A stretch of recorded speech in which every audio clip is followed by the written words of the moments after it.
Good evening, everyone. So, starting again on the topic that was finished up to the last term.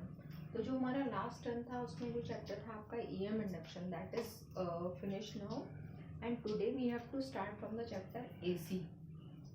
तो जो EM induction chapter था उसके last में जो आपने स्टडी किया था उसमें 2 डेरिवेशंस थे because 2 phenomena were there, self induction and mutual induction.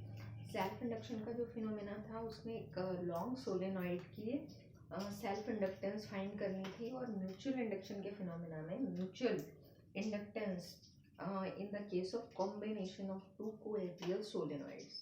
तो ये दोनों डेरिवेशन हमारे फिनिश हो गए और आज का जो हमारा चैप्टर है जो स्टार्ट होना है दैट इज AC.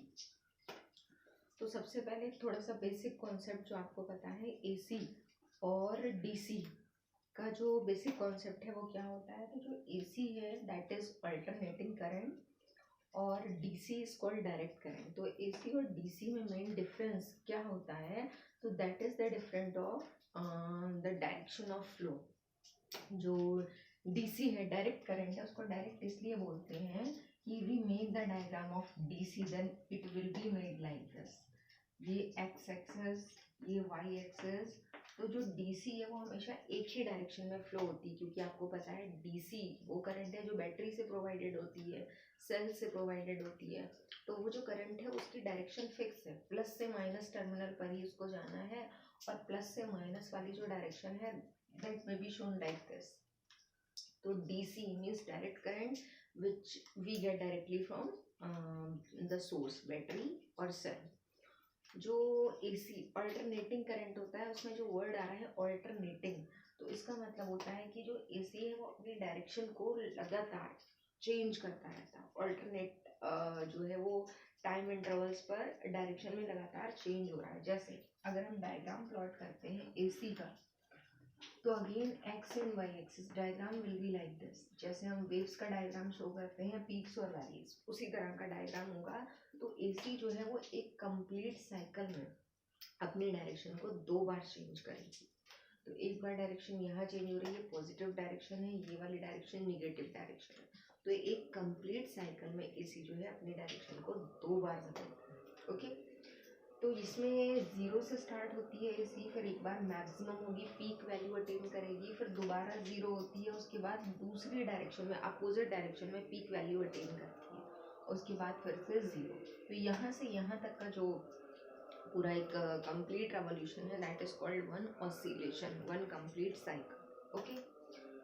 तो ये कहलाती है आपकी AC. तो AC और DC में डिफरेंस तो नहीं है यहाँ पर, लेकिन फिर भी कुछ बेसिक जो डिफरेंसेस हैं, जैसे जो DC है वो उसकी डायरेक्शन एक होती है, AC की डायरेक्शन कंटिन्यूसली चेंज होती रहती है. जो DC है वो हमें बैटरी से, सेल्स से मिलता है. AC जो है वो या तो पावर हाउस से मिलता है या जनरेटर से मिलता है, डायनमोस से मिलता है.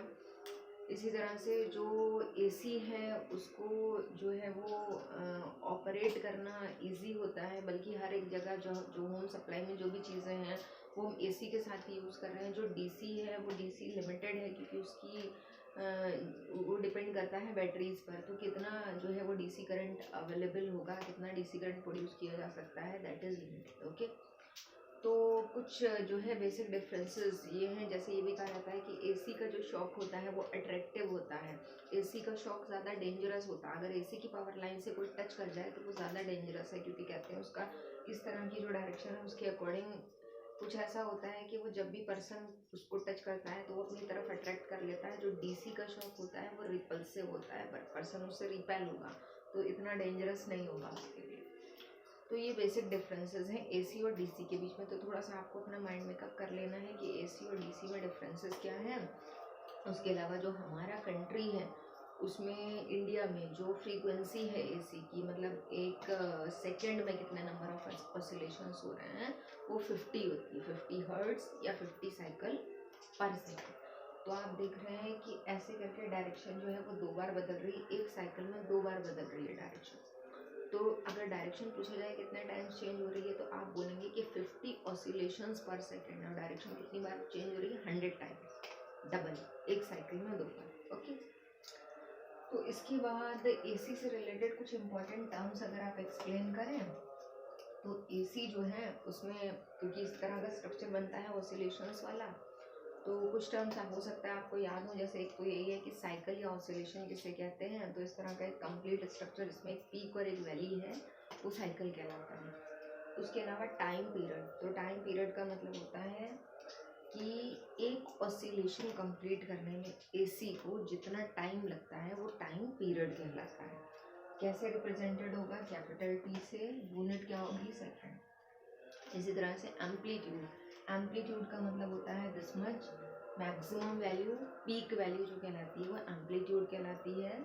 उसके अलावा फ्रीक्वेंसी, फ्रीक्वेंसी का मतलब होता है 1 सेकेंड में जो नंबर ऑफ ऑसिलेशंस कंप्लीट हो रहे हैं एसी के through, those are its oscillations, those are known as its frequency. और फ्रीक्वेंसी की जो यूनिट है वो हर्ट्ज होती है।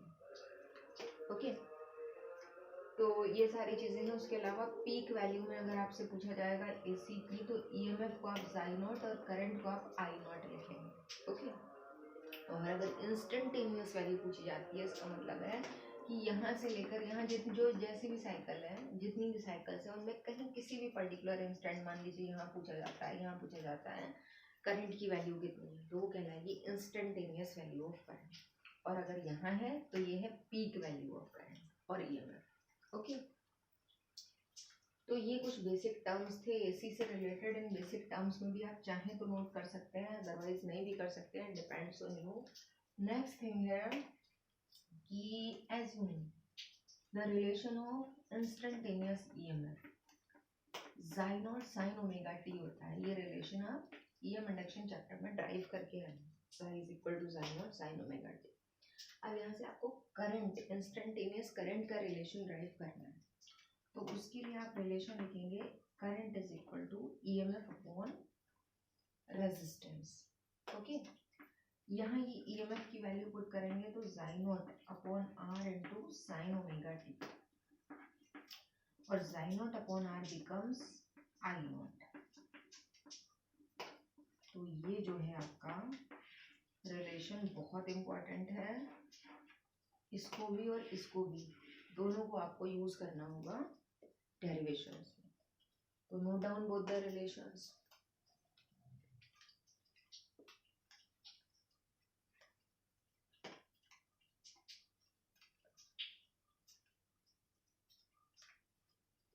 इसके अलावा कुछ और इम्पोर्टेंट टर्म्स मैं आपको बताने जा रही हूँ, जैसे क्योंकि जो एसी चैप्टर है वो कंप्लीट कह सकते हैं मैथमेटिकल डेरिवेशंस वाला चैप्टर है, मैथमेटिकल टर्म्स बहुत आएंगे। तो मैथमेटिकल टर्म्स में भी स्पेशली ट्रिग्नोमेट्रिक फंक्शंस, तो इस चैप्टर में आप करने जा रहे हैं डिफरेंशिएशन, इंटीग्रेशन, और उसके अलावा साइन थीटा और कॉस थीटा की जो वैल्यूज होती हैं जीरो से लेकर एक कंप्लीट साइकिल, जीरो से लेकर 0, π/2, पाई 3 π/2 और ये 2 पाई, इतनी वैल्यूज पूरी आपको पता होनी चाहिए। तो चैप्टर में आगे बढ़ने से पहले मैं पहले यही रिकॉल कर देती हूँ, जैसे अगर आप डिफरेंशिएशन करने जा रहे हैं, इसका डिफरेंशिएशन करेंगे साइन थीटा का, और थीटा यहाँ पर ओमेगा टी लिखा होता है, तो साइन थीटा का डिफरेंशिएशन जो है वो होता है cos theta plus cos theta. लेकिन अगर आप साइन थीटा का इंटीग्रेशन करने जा रहे हैं तो वो होता है माइनस कॉस थीटा। ठीक है, इसमें जैसे मैंने यहाँ पूरा नहीं किया है, ध्यान रखिएगा, यहाँ मल्टीप्लाई आती है वहाँ अपॉन। ओके, इसी तरह से जो ये है कॉस थीटा, इसका डिफरेंशिएशन होता है माइनस साइन थीटा, जबकि इंटीग्रेशन कॉस थीटा का होगा प्लस साइन थीटा। एक तो आपको ये याद रखना है, दूसरा आपको याद रखना है साइन 0 से स्टार्ट करेंगे, 0 और 0 के बाद 180 के टर्म्स में आगे बढ़ते जाएंगे। साइन 0 होता है तो साइन 180 क्या होगा 0, और साइन 180 के बाद कितना आएगा 360, वो भी 0। ठीक है, ये वाली वैल्यूज हैं 0, 180, 360। ठीक है, ये वाली वैल्यूज को भी नहीं बताया मैंने, ये कौन सी वैल्यू π/2, तो साइन पाई बाई 2 यानी कि साइन 90 क्या होगा 1, और साइन 3 पाई बाई 2 यानी कि साइन 270 ये भी 1 होगा लेकिन अपोजिट डायरेक्शन में, इसलिए -1। ओके, इसी तरह से कॉस थीटा याद रखिएगा। कॉस में इसका उल्टा होता है, जैसे कॉस 0, कॉस 180 और कॉस 360 तीनों 1 होते हैं, तो cos 0 +1, cos 180 -1 और cos 360 अगेन +1। ये वाली जो वैल्यूज हैं ये 0 होती हैं, तो cos चाहे पाई बाई 2 या 3 पाई बाई 2 0।